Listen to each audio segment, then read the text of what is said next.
Hello everyone, I hope you're doing well. My name is Pramod Pandey. In this class, we will talk about the accounting standard, which is out there as an ICA 28. You probably have been through the one of the standard, which is an IFRS 11, which was talking about the joint arrangement. To have a joint arrangement, you must be having a joint control. By the joint control, I do mean that all the parties who are out there should be having unanimous consent, right? So this what joint control mean, and joint control, if there would be any joint control, in that case, you would be having a joint arrangement, right? And joint control has two things to deal there. As in part of the joint arrangement, there were two things which are happening: joint operation and joint venture.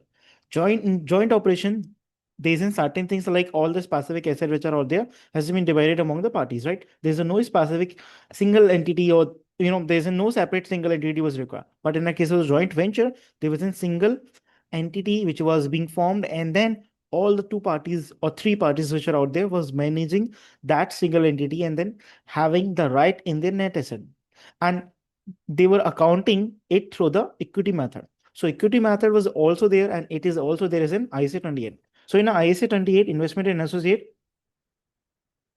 and joint venture, the accounting for both of these two things are same. That's why I've been very vocal about this IAS 28 in a IFRS 11. You will see the connection now. The story and the concept is that IAS 28 govern the accounting of the investment in associate and joint venture using the equity method. So equity method is basically going to be used in accordance with the IAS 28, and IAS 28 becomes applicable in your investment in associate and joint venture, because in both of the two you would be by holding number of shares, you basically representing a significant influence over the entities. Done. Investor. Okay, this ensure that investor reflect its share of the investee profit. What does it mean? This ensure that investor, the one who is investing, would be having a reflection that they would be having a share of the investee profit. Means where they're investing, wherever they're investing, the profit of that company, we do have a share in that, right? And reserve without a full consolidation. Okay.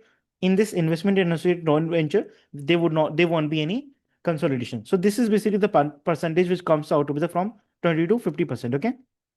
In a company. Now, there are two things which you need to know. I'm talking about the investor, investment in associate. This comes out to be the. So there are things which happen if I just being very vocal about. Normal investment, right? Investment in associate. Investment that will give rise to the subsidy. So that is 50%. You will be calling a company a subsidy when you have invested more than 50%. It does mean 51% and more. For this, is it sometimes it is shown as in 10, sometimes it goes to 20 as well. This is anywhere between 20 to 50%. Okay. Joint venture. A joint arrangement where parties with joint control have a right to the net asset of the arrangement, usually a separate entity setup. In associate, an entity is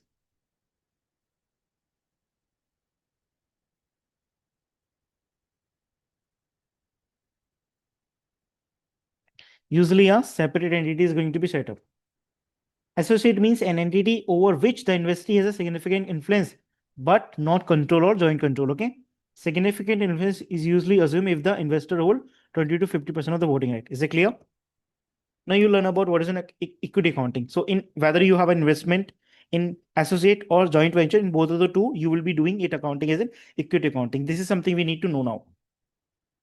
This is all what this sentence is about. Okay. So how it works in the consolidation, the profit and loss.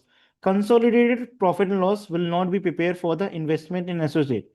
But whatever the consolidated profit and loss the parent company would be making for with subsidy, this shows investor shares of associate joint and venture profit is a single figure. That's why it's known as an equity accounting. Equity accounting is basically a single line adjustment. In this investment in associate, you will not be consolidating the financial statement. In the statement of the financial position, investment is presented as a non-current asset or it is going to be calculated as in cost of investment plus investor share of the post acquisition reserve changes. So if there would be any post acquisition reserves changing, in that case, that is going to be known as an, that is going to be added as in part of your that say the company has done for you after the acquisition, plus what are the cost of investment, that is going to be shown as in the as a statement of financial position. And who is going to show this? The one who has made the investment, right? Investor. The key point is that associated and joint venture are not part of the group, so transaction between investors and investee are not eliminated.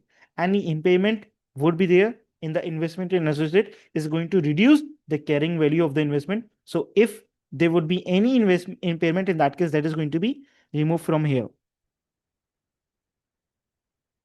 Okay, so this line would become like this way. So this will be become like this way. This is a full thing that is going to be adjusted into the financial statement. This is how it will work. Okay. So in the profit and loss statement, the statement of the financial position, there will be a single line adjustment that need to be made. Done. Now we'll take an example. P company buys 30% of A company for 30,000 on 1st January 2006. A company retained earning. A company, the company which they have bought, retained earning is this, and they have a retained earning on the closing or within 6 months has been 14,000. And A company profit for the year has been 5,000. So what is going to this way? Investment in associate is going to be the cost of capital, cost of investment, right? And what it will be? 30% of the change which is there, because you will not be taking the opening, because opening is there before the investment you have made. So whatever the change, and change could be from opening and closing, whatever the change would be there, you will be taking the your percentage. So 15,000 multiplied by your 30%, that would give you something, that would give you 4,500, and this is going to be the total. Now you will calculate the share in the profit as well. The 5,000, 30% multiplied by 6 divided by 2, because ultimately this is the opening and this is 6 months till now. Okay, so what are the profit they have made? This is a yearly profit, and you're calculating your share for 6 months. So this would be this much. Whatever the impairment is there is going to reduce the carrying amount by this. Impairment will be reducing this and will be directly hitting your P&L. Okay, done. Now the key point which you need to take care about, because sometimes this topics comes in your paper. So what all you need to take care about is that you always have to apply equity methods for joint venture and associate. What if the management is not applying? What if management has made associate, or management has done some investment or joint venture and they're accounting or they're doing the consolidation for them? How wrong it could be, right? So significant influence generally apply when 20 to 50% voting power is there. What if this is the percentage and then they're showing it as in control over the investee? In that case, they are also doing something wrong.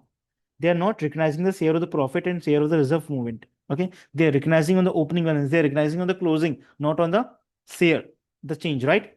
No elimination of the intercompany transaction. What if they are wrongly, because they would not be knowing about it? It could be a question in ethics that the director would not be knowing about this transaction and they do not know about ISO 38. So in that case, they're eliminating the transaction between the associate, considering themselves as a subsidiary parent company. This is something wrong.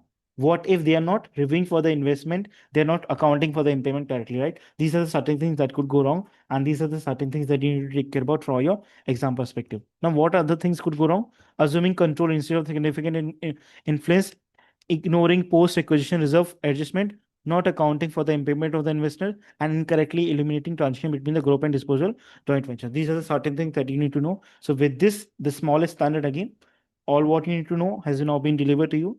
I'm moving toward the last completion of the topic here, the pending standards. So for that particular standard, this is all what you need to take care about. So with this note, I, Pramod Pandey, would like to see you in the next one. Till then, take care. Have a good time.